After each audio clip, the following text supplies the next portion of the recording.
지금 우리가 하는 이 결산은 회계상의 결산이에요.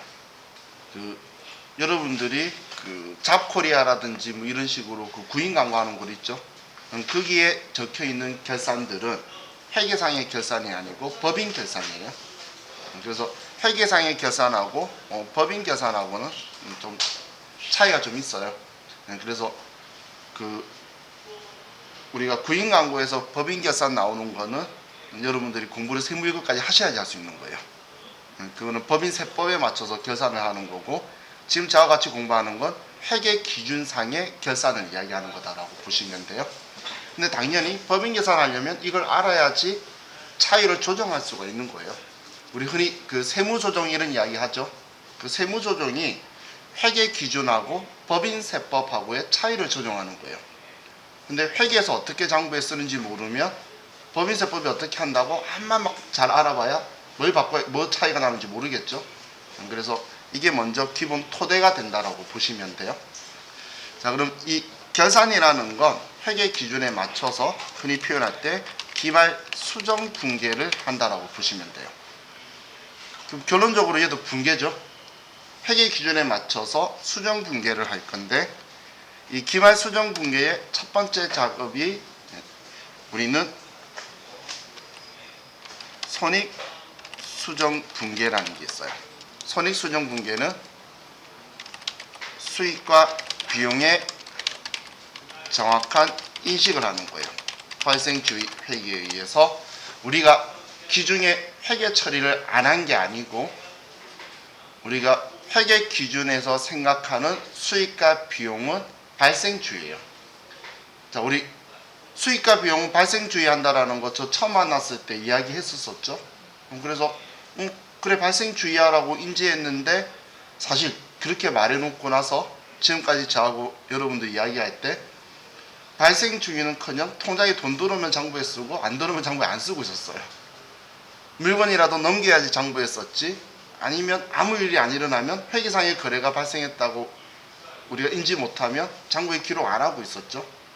그럼 마치 현금주의처럼 움직이고 있었던 거예요. 그럼 그걸 매일매일 측정하는 거는 좀 무의미한 짓이라서 하지 않고, 기말에 한 번에, 예를 들면 우리가 정기예금에 가입을 했어요. 오늘 날짜로 1년짜리를 가입을 하면, 여러분들 정기예금 가입하면 1년 뒤에 원금하고 이자가 한 번에 다 들어오죠. 그럼 이자는 아직 안 들어왔으니까, 이자 안 들어왔으니까 회계 처리 안 한 거예요. 그죠? 12월 31일까지도 이자가 안 들어왔으니까. 근데 회계 기준은 너가 그 돈을 은행에 넣어뒀으니까 올해 12월 31일까지 이자가 발생했으니까 올해 이자 수익으로 장부에 기록해야 된다는 거예요. 그런 게 지금 이제 정확한 수익과 비용을 인식하는 거예요. 올해 발생한 거는 올해 거, 나머지 내년 만기 거까지는 1월 1일부터 만기까지 거는 내년 거로 구분을 질 거라는 이야기예요. 혹은 자, 우리가 보험료를 납부를 했어요. 그럼 우리 분계할 때 보험료라고 비용 처리를 하겠죠. 그럼 자동차 보험료 납부하면 이 자동차 보험료가 1년치라는 거예요. 그러면 올해 12월 31일 것까지만 올해 보험료여야 되고 나머지는 내년 거야 되니까 그걸 나누라 그 이야기예요. 그런 이 수정 분계를 할 거란 이야기예요. 또 우리가 할 게 자산 부채의 정확한 측정을 할 거예요. 자산 부채의 정확한 측정은 우리가 몇 가지 봤던 건 유가증권을 공정가액으로 인식하는 거 있죠. 단기매매 증권 평가액, 평가손실이라고 하던 거. 그래서 우리가 가지고 있는 자산만 하는 게 아니라 또 외화로 가지고 있으면 외화도 기말 기준 환율로 환산을 해서 환산이익, 환산손실, 자산 부채들을 전부 다 우리가 측정을 해서 인식을 할 거예요. 그리고 미결산 항목 제거를 할 건데, 우리가 공부한 미결산 항목 개정 과목은 현금과 부족과 가지급금, 가수금 이런 개정 과목들, 임시적인 성격의 개정 과목들을 이제 우리 재무제표에 남지 않도록 장부에서 제거하는 작업을 할 거란 이야기예요. 자, 그럼 우리가 이 기말 수정 분계는 당연히 기말이니까 우리 일반적으로는 회계 기간이 1월 1일부터 12월 31일이겠죠. 그래서 이 기말 수정 분계는 일반적으로 일반 전표 12월 31일 날 우리가 수정 분계를 한다라고 보시면 돼요. 12월 31일 날 기준으로 해서 자산의 측정과 비용의 인식이 동시에 섞여 있는 게 예를 들면 감가상각. 감가상각 하는 거는 차변에는 올해 다른 만큼 비용 처리하는 거지만 대변은 자산의 가치를 줄이는 거죠. 근데 그걸 매일매일 닳고 있지만 매일매일 하는 건 무의미하다는 거예요. 그럼 기말에 한번 올해 다른 만큼을 인식하는 이런 작업을 할 거라는 거예요. 그럼 이 기말 수정 분계를 하는 방법에는 우리가 흔히 표현할 때 수동 결산이라고 표현하는 게 있고 자동 결산이라고 표현하는 두 가지가 있어요. 수동 결산이다, 자동 결산이다 이렇게 표현하는 게 두 가지가 있는데 이 수동 결산이라는 건 우리가 직접 이 기말 수정 분계를 하는 거예요. 일반 전표 12월 31일 날 직접 차변, 대변 입력을 해서 수정 분계를 하는 걸 수동 결산이라고 하는 거고 자동 결산은 우리가 직접 분계를 안 하고 결산 자료 입력이라는 메뉴를 이용하여 기말 수정 분계를 컴퓨터한테 전표 추가 버튼 눌러서 분계를 시켜버릴 거예요. 우리는 금액만 넣어주면 컴퓨터가 분계를 해줄 거라는 거예요. 그래서 많은 사람들이 자동 결산을 처음엔 더 많이 편해하고 그리고 선호를 해요. 그런데 여기에서 중요한 게 이 결산자료 입력 메뉴라는 것 내가 장부에 분계한 걸 전부 다 불러오는 메뉴이기 때문에 무조건 이 수동 결산이라는 이 작업을 먼저 우선 분계를 해야 돼요. 수동 결산을 한 후에 자동 결산을 해야 되기 때문에 자동 결산이 그럼 어떤 걸 컴퓨터가 지원해서 분계를 해주는지 그 항목들을 여러분들이 먼저 인지를 할 수 있어야 돼요. 이 자동 결산은 프로그램마다 분계를 해주는 지원하는 정도가 틀리다고 보시면 돼요. 예를 들면 그냥 저렴한 표현으로 비싼 프로그램일수록 분계를 더 많이 해줘요. 컴퓨터가. ERP 시스템 쓰시는 분들은 훨씬 더 많은 분계를 해주고 우리는 지금 K랩 프로그램에서 지원하는 정도의 지원하는 기능까지를 익혀야 되겠죠. 근데 K랩 프로그램이 스마트A보다 늦게 나왔어요. 이게 늦게 출시됐기 때문에 우리 도전 프로그램이라고 말하는 스마트A보다 자동 결산 기능이 훨씬 더 많아요. 이건 프로그램의 특성에 따라서 있는 거기 때문에 오히려 K랩이 결산은 좀 더 편하다라고 보시면 돼요. 그럼 자동 결산 항목이 뭔지를 먼저 보기 위해서 자 우리 교재 조금만 뒤로 가면 484페이지에 자동 결산 내용이라고 적혀 있죠.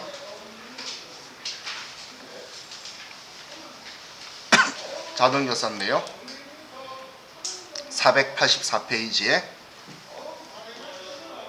자 이걸 보기 전에 먼저 우리 K랩 프로그램으로 가서 프로그램 보면서 제가 설명을 드릴게요. 자, K랩 프로그램의 회사는 1115번으로 갈게요.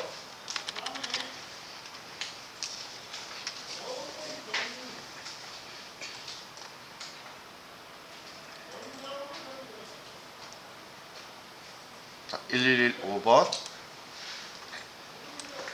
자, 그럼 자동 결산이라고 제가 표현한 그 분계를 해주는 메뉴가 이 결산 자료 입력이라는 이쪽에 있는 이 메뉴예요.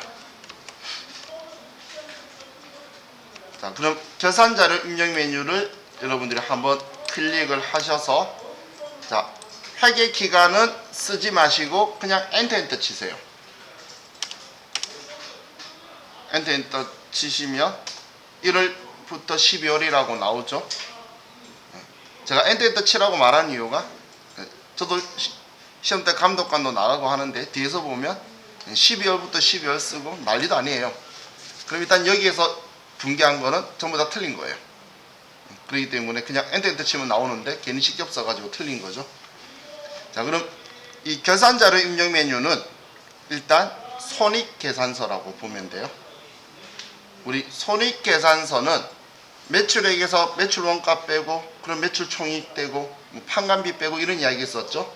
그 순서예요. 자, 지금 그 색깔이 찌란색 파란색으로 된 걸 기준으로 해서 보시면 1번이 매출액이죠. 여기에 매출 원가를 빼면 아래쪽으로 내려가면 매출 총익이 3번에 있죠. 이 매출 총익에 판관비를 빼면 그러면 아래쪽 내려가시면 영업이익이 나오고 여기에 영업의 수익 더하고 영업의 비용을 빼면 법인세 차감전 이익이 나오고 법인세 빼면 당기순이익이에요. 그럼 손익계산서의 순서죠. 그럼 순서는 손익계산서의 순서대로 우리 지금 손익계산서 순서가 여기서 보면 잘 보이죠. 정기분 손익계산서 보면 매출에서 매출원가 빼고 매출총익 우리 전에 정기분 재무제표 할 때 봤던 거죠. 지금 이 메뉴 순서가 지금 그대로 결산자료 입력에 들어가 있는 거예요. 그럼 지금 이 결산자료 입력은 이제 그 분류에 올해 1월 1일부터 12월 31일까지 발생한 매출액하고 매출 원가들이 장부에 기록된 게 다 불러왔는데, 자, 우리가 원재료 같은 경우에 기초에 750만 원 있었고 올해 1억 1732만 원을 샀다는 거예요. 그리고 12만 원은 할인 받았나 봐요. 그리고 400만 원은 다른 곳에 썼나 봐요. 그런데 우리가 지금 하나도 금액을 안 쓰면 다 썼다는 이야기예요. 그래서 얘가 전부 다 사용했다라고 나와 있는데, 만약에 2천만 원 제가 남았다라고 쓰면 2천만 원을 빼고 원재료 썼다고 이렇게 바뀌죠. 지금 제가 여기 기말의 원재료가 내가 얼마만큼 남아있다라고 쓰면, 예를 들면 지금 1억 2,070만 원이 지금 썼다고 되어 있는데 남아있는 걸 제가 1억 원치 남았다라고 하면 2,070만 원만큼만 썼다고 바뀌죠. 이것처럼 지금 우리가 기말의 재고자산이 얼마만큼 있는지를 써주면, 그러면 우리가 물건 만드는 데에 돈이 얼마 들어갔는지 매출 원가를 산정해 줄 거예요. 그럼 기말 원재료도 있는데 화면을 조금 더 내려보면 기말 제공품, 기말 제품 이렇게 재고 자산들이 있어요. 그럼 우리 이건 여러분들이 수동 계산을 할 수 없어요. 제조업 같은 경우는. 그래서 기말 재고 자산을 입력을 하는데 얘는 매출 원가를 산정하는 거예요. 자동 계산에서 하는 거, 우리가 기말 재고 자산 입력해 주는 걸 우리가 이 자동 계산 자료 입력 메뉴에서 할 거란 이야기예요. 그럼 우리 사실 회계 1급에서는 재고 자산 저와 같이 공부할 때 감모 손실 이야기했던 거 혹시 기억나시나요? 정상 감모 손실, 비정상 감모 손실, 평가 손실 이런 이야기 했는데, 실제적으로 회계 1급에는 그런 정도로 어렵게 안 나와요. 그거 알고 있으신 분은 100점 맞추기 위해서 공부하신 분이에요. 거의. 정말 기말 재고 자산이 얼마 있다라는 것만 알려줄 거예요. 왜냐하면 회계 2급 시험에 이 결산 자료 입력 메뉴가 없어요. 회계 2급에는. 그러다 보니까 이 메뉴를 이용할 수 있는지 테스트만 하는 거라서 여기에 기말 원재료 재고에 기말 제공품 재고에 기말 제품 재고에 얘네들은 남아있다는 거잖아.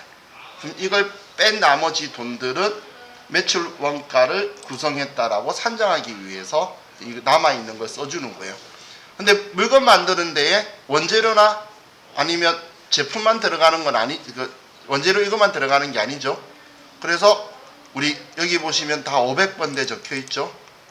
500번대 경비들이 우리가 기준에 붕괴했던 게 다 불러와져 있는데, 그런데 여기에서 아직 정리가 안 된 게 공장 직원들의 퇴직금, 그리고 공장에서 사용한 500번대 감가상각비로 분기할 건물이나 기계장치나 차량 운반구 이런 공장 물건들 있죠. 이거의 감가상각비는 기중에 우리가 분기 안 하잖아. 직원퇴직금 모아두는 걸 기중에 하지 않고 감가상각을 기중에 하지 않죠. 그러면 이번 기말에 퇴직금에 대해서 얼마가 늘어났는지, 올해 감가상각이 얼마 되었는지를 여기에 금액만 산정해서 써주면 컴퓨터가 알아서 분기를 해줄 거라는 거예요.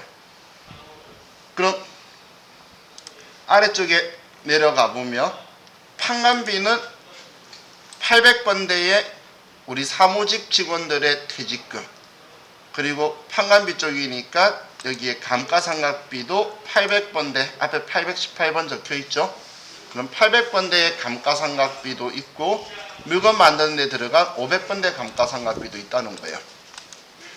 그럼 지금 컴퓨터가 해주는 건 퇴직급여 총당 부채 설정하는 회계 처리와 단기 감가상각비 회계 처리도 컴퓨터가 해준다는 거예요. 계상이라는 표현은 뭐냐면 회계 처리에서 장부에 인식시키는 걸 계상하다 라고 하는 표현을 써요.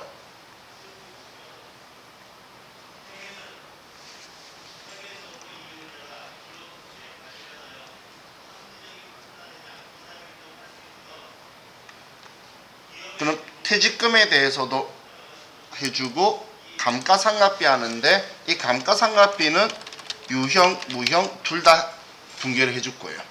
유무형 둘 다. 그럼 감가상각비가 단기 감가상각비가 얼마다라고 하면 쓰기만 해도 되고 나중에 고정자산 등록이라고 해서 우리가 등록하면 불러오기도 돼요. 컴퓨터가 계산을 해줄 거예요. 그럼 얘들은 좀 편리하겠죠? 우리 퇴직급여 총당부채 설정하던 분기 혹시 기억나시나요?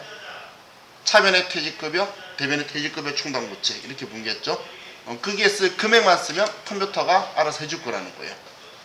그럼 우리는 500번, 800번만 구분해서 위아래로 써주기만 하면 컴퓨터가 분기해 주니까 조금 편리하겠죠? 자, 다음 K랩 프로그램을 많은 사람들이 스마트A보다 제일 좋아하는 게 대손 충당금 설정하는 거예요. 위쪽에 보면 대손 상각이라는 버튼이 있는데, 자, 이걸 보기 전에 먼저 아래쪽에 판관비에 대손 상각의 외상 매출금 받으러옴 있죠? 받으러옴과 외상 매출금에 대손 충당금을 설정하는 거고, 영업외 비용에는 기타의 대손 상각비로 단기 대여금 이런 애들이 있어요. 근데 자, 우리 대손 충당금 기말 설정하는 거 공식 기억나시나요? 채권별로 각각 기말 채권 잔액에 곱하기 대손 추정률을 하면 대손 충당금 대손 추정액이 나오고 대손 충당금 잔액을 빼면 올해 보충액이 나올 거다. 그런 말 했던 거 기억나시죠? 근데 기억이 안 나시는 분은 참만 다행이에요. 대손 상각 버튼 누르면 얘가 그 계산을 해줘요. 근데 스마트A는 직접 계산을 해야 돼요. 그런데 K랩은 지금 이거예요. 1억 3,416만 원인데 내가 1% 할 건데 외상 매출금 대손 충당금은 없나 봐요, 잔액이. 그래서 얘 설정해야 된다. 만약 2%면 2라고 치면 2%가 나와요. 그리고 받으러옴은 4,801%면 48만 원인데 30만 원 있으니까 18만 원 보충할 거다. 컴퓨터가 다 지원해 주죠. 그럼 수동 결산하는 경우가 어떤 경우냐면 환입할 때 여기에 마이너스가 뜨면 대손 충당금 잔액이 많다는 거겠죠. 그럼 환입 분계만 우리가 하면 돼요. 그래서 사실 대손 충당금 할 때 보충하는 분계는 제가 그냥 자연스럽게 빠르게 지나가고 환입하는 분계에서 800번, 900번 강조만 하고 있었어요. 대손 충당금 환입에 매출 채권이면 800번대, 기타 채권이면 900번대 대손 충당금 환입 써라 이런 이야기 한 2번 했던 걸로 기억이 나는데 그 이유가 그것만 수동 계산할 거라서 그래요. 그럼 지금 얘를 보면 지원해 주는 게 그럼 대손 충당금 보충하는 회계 처리도 컴퓨터가 도와주죠. 자, 그리고 우리 뭔가 돈을 지급받으면서 원천징수를 당하거나 혹은 우리가 중간연합세액을 납부하거나 그런 경우에 장부의 개정항목 뭐라고 써두죠? 힌트. 원천징수 당했는데 자산 처리하라 그러면 뭐라고 써두죠? 그죠? 산납세금이라고 써두죠. 그죠? 그럼 자산이니까 안 지워지도록 자산으로 처리해두는 이유가 기말에 그 돈 빼고 낼 거라고 정리하려고 두는 거예요. 내가 세금을 미리 떼이거나 중간연합세 미리 납부한 게 예를 들어 합의 700이야. 근데 내가 올해 1년 동안 사업한 계산해봤더니 1000만 원을 내야 되는 거예요. 그러면 700만 원 이미 냈으니까 걔 빼고 300만 원만 내년 법인세 신고할 때 낼 거다라고 정리할 거예요. 그게 이제 법인세 정리하는 건데 그걸 자, 화면 제일 아래로 내려보시면 화면 제일 하단에 법인세 등 있는 곳에 가면 선납세금 얼마인지 왼쪽이 보이죠? 장부 조회까지 해줘요. 그럼 선납세금 예를 들어 1000만 원이면 915만 원 쓰고 옆에 85만 원 더 낼 거라고 써서 분계시키면 컴퓨터가 법인세 계상하는 분계를 컴퓨터가 그냥 해줄 거예요. 그럼 얘는 법인세 계상하는 걸 컴퓨터가 해줄 거라는 거예요. 법인세 계상은 우리 K랩 프로그램은 선납세금 포함, 스마트에는 선납세금 정리가 안 되는데 수동 계산해야 되는데 K랩은 이것도 자동 계산으로 전부 다 할 수 있어요. 자, 그럼 지금 제가 5개를 이야기했죠. 지금 우리 책에는 6개 적혀 있을 건데 그건 감가상각비를 유형, 무형 2개로 나눠둬서 6개로 보이는 거고 지금 보면 유형자산하고 무형자산 둘이를 나눠뒀기 때문에 여기는 6개가 보이는 거고 저는 얘 둘이를 합쳤기 때문에 5개로 보이는 거예요. 그죠? 그럼 지금 생각보다 많이 지원해 주진 않죠. 그럼 지금 이 5개를 제외하면은 전부 다 여러분들이 직접 기말 수정 분계를 하셔야 된다는 거예요. 나머지는 여러분이 직접 수정 분계를 해야 되는데 지금 얘를 먼저 본 이유가 뭐죠? 지금 얘를 우리가 먼저 본 이유? 우리가 이걸 먼저 본 이유는 얘네들 하기 전에 여기서 지원하지 않는 수동계산 항목들을 먼저 분계하고 나서 이 메뉴에 들어가야 되기 때문에 수동계산을 먼저 보는 거예요. 수동계산 할 수밖에 없는 걸 알기 위해서 자동계산 항목을 지금 저같이 구경한 거예요. 그럼 이 경우를 제외하고는 우리는 전부 다 직접 여러분들이 분계해야 된다는 거예요. 자, 그래서 이제 우리 수동계산 항목 중에 먼저 손익 수정 분계를 볼게요. 자, 수익과 비용, 손익 수정 분계는 수익과 비용의 정확한 인식이라고 그랬죠. 그죠? 이게 목적인 거예요. 그럼 이 손익 수정 분계에서 첫 번째 이연과 예상 혹은 예상이라고 안 하고 발생이라고도 해요. 이 중에 이연을 먼저 볼게요. 자, 이연이라는 것 이동하다 할 때, 이사하다 할 때 이자에 해년자예요. 월을 넘기면 2월, 해를 넘기면 2연. 그럼 이 2연은 전제 조건이 과거에 회계상의 거래가 발생하여 회계 처리하였다는 게 전제 조건이에요. 과거에 회계상의 거래가 발생하여 회계 처리했다라는 것, 돈이 들어오거나 나가는 일이 발생했다는 거죠. 그래서 장부에 기록하는데 그 돈을 우리가 주거나 받으면서 올해 거 내년 거를 나눠서 쓰진 않는다는 거예요. 일단 한 번에 정리를 하니까 그걸 기말에 이제 올해 거와 내년 거 나누는 작업을 할 거라는 거예요. 그럼 이원에서는 제일 중요한 게 여러분이 기준 잡으실 게 단기분에 대해서는 우리가 비용과 수익 계정 과목을 쓸 거고 차기분에 대해서는 우리가 자산과 부채로 인식을 할 거라는 거예요.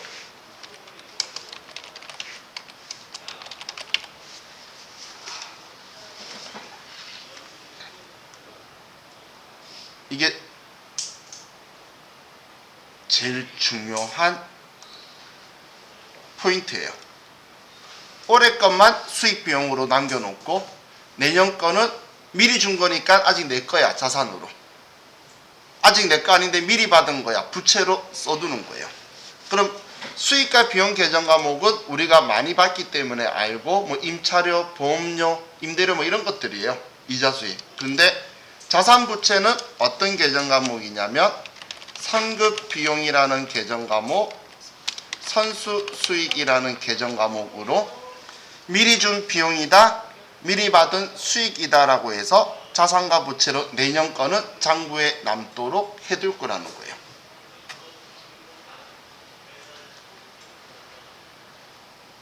자, 그럼 이것 가지고 예를 들어볼게요. 자, 우리 회사가 10월 1일 날 1년분 보험료 120만 원을 납부했어요. 현금으로. 자, 이걸 월할 계산을 한다면, 자, 월할 계산한다는 건 그냥 12달로 나눠 가지고 계산한다는 거예요. 1할 계산은 365일로 한다는 거고, 우리 시험은 원래 보험료는 1할 계산하는 건데 우리 시험에서는 월할 계산을 시킬 거예요. 그럼 한 달 보험료가 얼마라는 거죠? 10만 원이죠. 제가 산수 못해서 이 숫자를 좋아해요. 그럼 우리가 이렇게 문제가 나오면 여러분들이 먼저 판단하실 게 단기분은 올해는 몇 달이죠? 10월, 11월, 12월 3달이죠? 그럼 3개월이니까 올해는 30만 원이고, 그럼 차기분은 나머지 9개월치니까 90만 원이다. 자, 이거 우리 생각할 수 있겠죠? 생각할 수 있겠죠? 그럼 내 장부에 어떻게 정리해야 되냐면, 올해 거는 경과된 거니까 보험료라는 비용 계정 과목으로 있어야 되고, 내년 거는 상급 비용이라는 자산 계정 과목으로 내 장부에 있어야 된다는 이야기예요. 딱 이렇게 남는 게 지금 기말수정분계, 손익수정분계의 목적이에요. 이렇게 남겨놓는 게 목적이다라고 보시면 돼요. 자, 그럼 이런 상황에서 자, 첫 번째 납부 시 비용 처리를 하며 10월 1일 날 우리가 여러분들 1년분 보험료 현금 납부하다라고 하면 대변에 현금 120만 원, 차변에 보험료 120만 원 이렇게 쓰겠죠. 그냥 보험료 아무 말 없이 보험료 120만 원 현금 납부하다면 이렇게 쓸 거잖아요. 그럼 12월 31일 기준에서 이제 정리를 해야지. 올해 보험료가 얼마죠? 올해 거 30만 원이죠. 그러면 장부에 보험료가 30만 원만 있어야 되는데 120만 원이라고 써져 있는 거예요. 그러면 90만 원을 취소해야 되겠죠. 그래서 지우기 위해서 반대쪽 대변에 보험료 90만 원을 취소하는 거예요. 왜 90만 원 지웠는지 이해가시나요? 올해 게 30만 원이 있는데 너무 많이 했잖아. 그죠? 그럼 이 90만 원만큼은 보험료가 아니고 내년 거 선급 비용이라고 수정하는 거예요.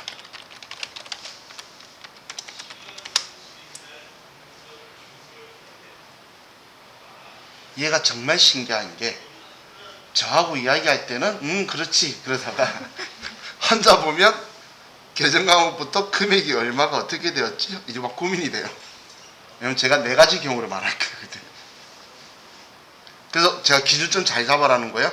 어떻게든 올해 거만 보험료고 내년 거는 미리 준 비용이에요. 이제 상급, 이게 미리 줬다라는 표현 제가 계속 했죠. 먼저선 출급자. 무조건 장부엔 그렇게 남아야 된다라고 이 기준만 꼭 생각을 하세요. 그럼 지금 납부할 때 비용 처리하면 이런 분계가 되는데, 만약에 납부할 때 자산 처리한다면,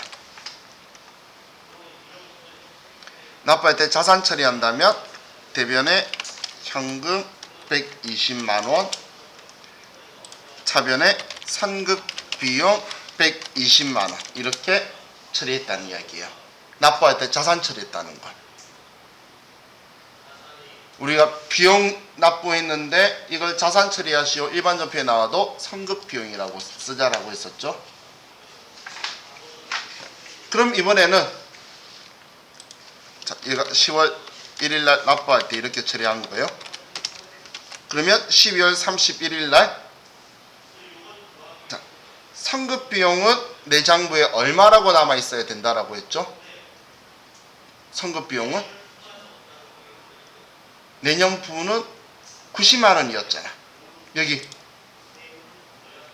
내년 건 90만원이죠. 그럼 90만원이 남아 있어야 되는데 난 지금 장부에 120만원이라고 지금 적었잖아. 그러면 30만원을 줄여서 90만원으로 바꿔야 되겠죠.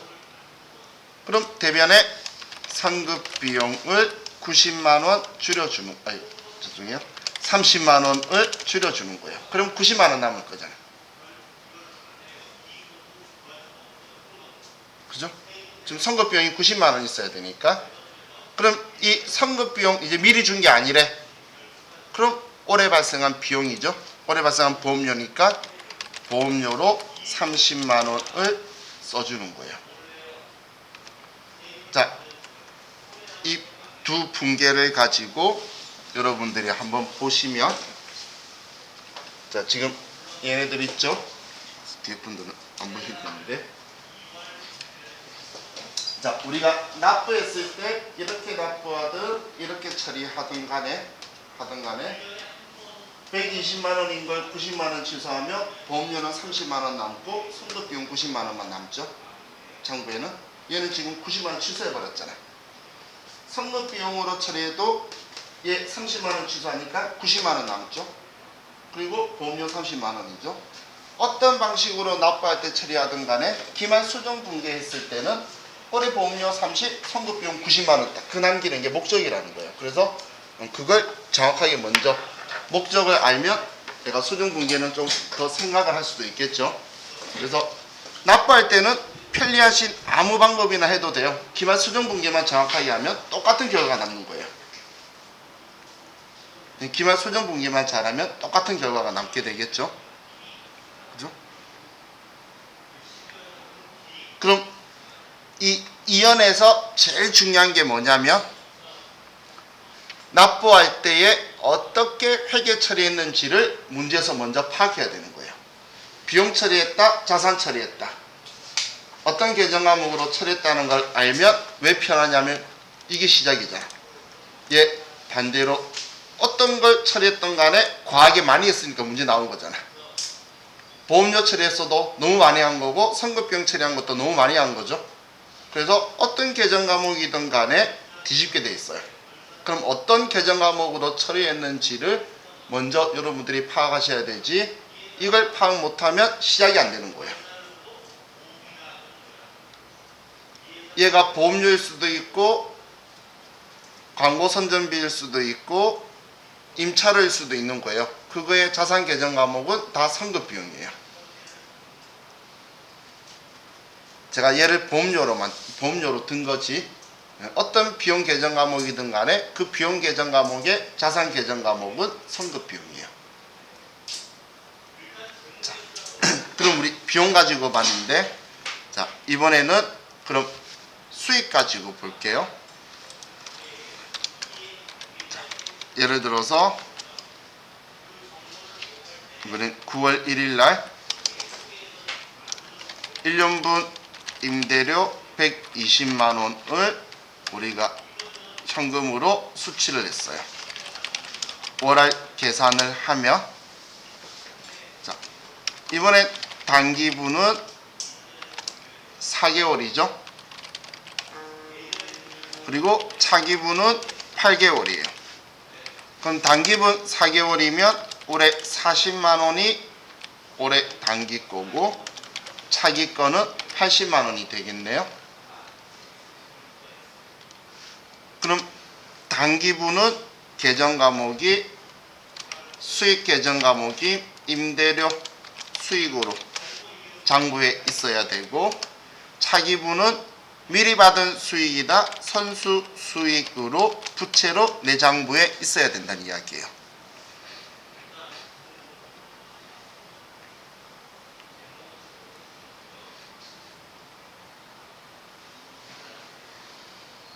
자, 항상 이 기준점을 먼저 생각하라 그랬죠. 올해 거는 수익비용 계정 과목, 내년 거는 자산부채. 지금 돈 받았는데 아직 내 거 아니라는 거예요. 그럼 첫 번째 수령시 수익 처리를 하게 되면 차변에 돈을 120만 원을 받으면서 대변에 임대료라고 처리를 하는 거예요. 9월 1일 날. 그럼 12월 31일 날 봤을 때 올해 임대료가 얼마였죠? 올해 발생한 건 40만 원이죠. 그럼 40만 원 인식해야 되는데 120만 원으로 너무 많이 했다는 거예요. 그래서 80만 원을 줄여줄 거예요. 그럼 40만 원만 남을 거잖아. 그래서 임대료 80만 원을 줄여서 내 장부에 올해 거 40만 원만 임대료로 남겨놓고, 그럼 이 80만 원은 내년 걸 미리 받은 수익이라고 선수 수익 80만 원이다라고 둘 거예요. 그럼 내 장부에는 지금 우리가 처음 계산했던 이 금액으로 딱 남게 되겠죠. 그럼 두 번째, 우리가 돈 받을 때 부채로 처리를 하면 자면에 현금으로 120만 원을 받으면서 얘를 선수 수익이라는 부채 계정 과목으로 처리한 거예요.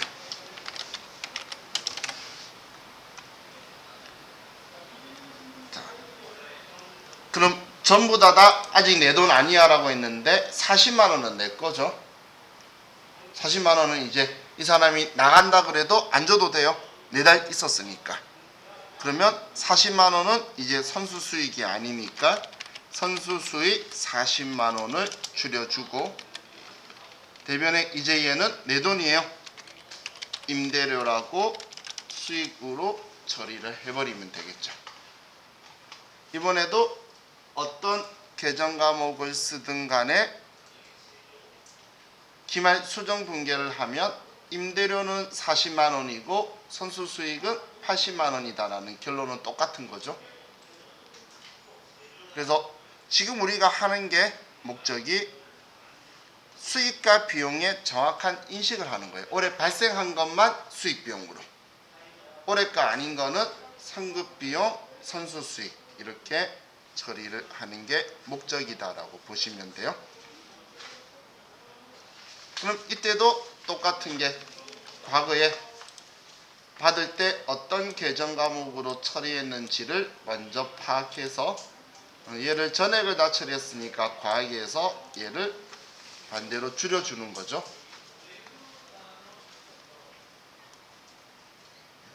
그래서 이어는 제가 과거에 회계상의 거래가 발생해서 회계 처리했다라고 했는 게 전제 조건이라고 했는데, 그럼 어떻게 회계 처리했는지를 알아야지 그 다음이 일어날 수 있는 거예요.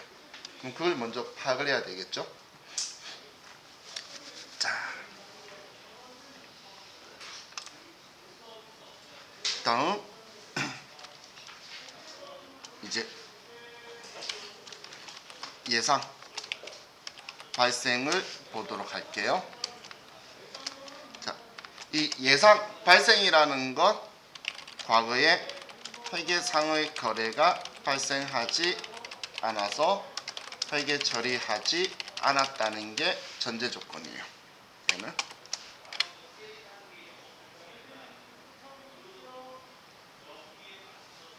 그럼 과거에 회계상의 거래가 발생 안 해서 회계 처리 안 한 거지 우리가 잘못한 거 아니라는 거예요. 누락한 게 아니고 정기예금 1년짜리 가입했는데 아직 만기가 안 돼서 이자 안 들어와서 회계 처리 안 했는데 세법은 인식하래 그런 거예요. 자, 그럼 예를 들면 8월 1일 날 정기예금 1년분을 돈 1,000만 원을 가입을 했어요. 자, 이자가 12%예요. 당연히 정기예금 가입했으면 만기 때 원리금이 같이 들어오게 되겠죠. 그죠? 자, 이번에 이렇게 써야겠다. X1년도 8월 1일 날. 그럼 이날에는 우리는 정기예금 가입하면서 대변에 돈 1,000만 원 납부하고 차변에 정기예금 1,000만 원이다 이렇게 써뒀어요. 그럼 X1년도 12월 31일 기준으로 봤을 때 우리는 아직 이자든 뭐든 아무것도 안 들어왔으니까 회계 처리를 안 했는데 우리 세법은 너 정기예금 가입했으면 이자 발생했네. 올해 발생한 이자만큼 이자 수익을 인식하라는 거예요. 자, 그럼 우리 수익의 자리는 차변 대변 중 어디죠? 수익 자리는 대변이죠. 비용은 차변, 수익은 대변. 그죠? 그럼 제가 왜 그걸 또 기억하자라고 계속 말했냐면 수익을 인식하라고 하면 우리가 할 수 있는 수익 인식 방법은 수익 자리인 대변에 수익 계정 과목 쓰는 것밖에 없어요. 그럼 올해 발생한 이 정기예금의 8, 9, 10, 11, 12 5달치의 이자를 인식해래. 그럼 받아야 되니까 이자 수익이겠죠. 그럼 대변에 이자 수익이라고 써주는 것 말고는 우리가 올해 발생한 수익을 인식할 수 있는 방법은 없고, 그럼 올해 발생한 이자는 1,000만 원의 이자율이 12%인데 이건 1년간 이자죠. 그럼 올해는 8, 9, 10, 11, 12 5달이니까 12분의 5. 자, 얘 월할 계산한다고 시험 때는 할 거니까 월할 계산을 하면 그러면 올해 발생한 이자는 50만 원이라는 거예요. 그럼 이 올해 발생한 이자만큼 이자 수익으로 이렇게 써주라는 거예요. 그럼 올해 발생한 이자 수익을 인식한 거죠. 이걸 계상하다라고 하는 거예요. 그럼 차변에는 이자 들어왔나요? 아직 안 들어왔죠. 내년 7월 31일 날 오겠지. 그래서 올해 발생한 건 맞는데 아직 못 받았으니까 미수 수익이라는 계정 과목으로 장부에 써두게 되는 거예요.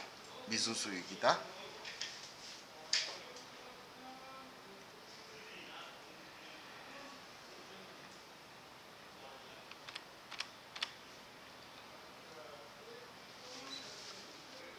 자, 지금 쓰는 건 참고예요.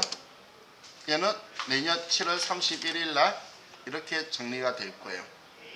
이제 원리금 다 받으면 1,120만 원 받겠죠. 그럼 차변에 돈 1,120만 원을 받으면서 대변에 정기예금 1,000만 원이고, 그럼 50만 원 미수수익 적었던 거 지금 얘 이제 받았잖아. 받았으니까 지워주고 나머지는 X2년도에 이자 수익이다라고 70만 원을 써주는 거예요. 자, 지금 우리 이제 결산하는 건데 내년에 이렇게 처리를 하면 올해 X1년도에는 50만원 이자 수익 인식하고 X2년도에는 70만원의 이자 수익을 인식하게 되죠. 그러면 그 해에 발생한 것만큼만 인식하게 되는 거예요.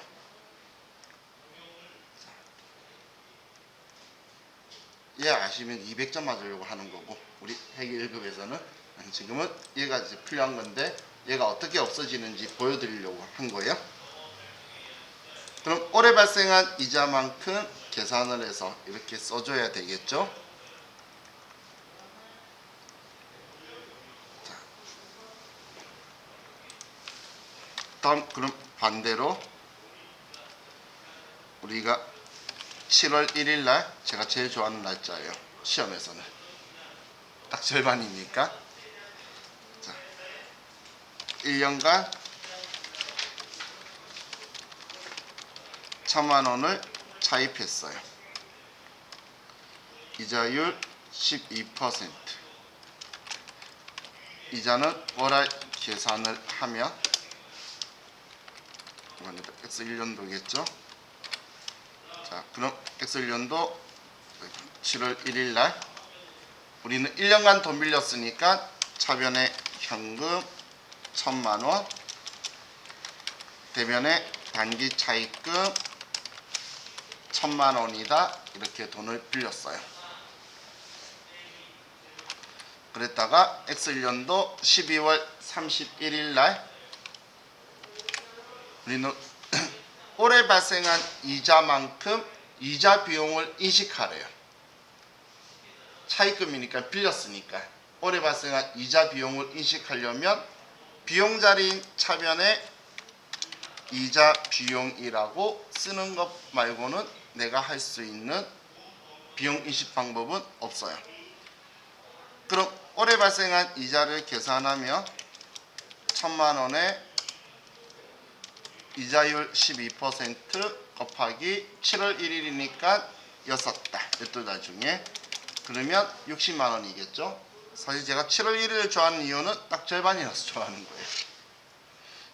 그럼 이자 비용이 60만원인데 이때는 내가 줘야 되는데 이자를 안 준 건가요? 아니죠. 지금 줘야 될 걸 안 준 거 아니잖아. 그래서 얘는 미지급금이 아니고 미지급 비용이라고 쓰는 거예요. 아직 지급하지 않은 비용이다라고 해서 미지급 비용이라고 쓰게 되는 거예요. 그럼 얘는 참고로 X2년도 6월 30일 날 돈 갚을 때 상환하고 이자 원리금 한 번에 주면 이 돈을 주면서 차변에 단기 차입금 1000만원 갚았으니까 치우고 그리고 60만원 이 60만원 중에 이제 이자 줬으니까 미지급 비용 아니죠. 미지급 비용 지우고 올해 발생한 X2년 거 이자 비용이다 라고 이렇게 처리하는 거예요.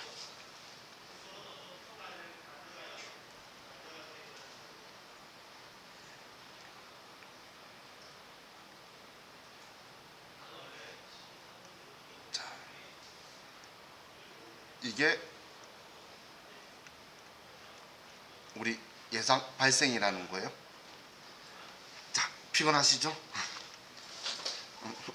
월요병 제대로야, 그죠?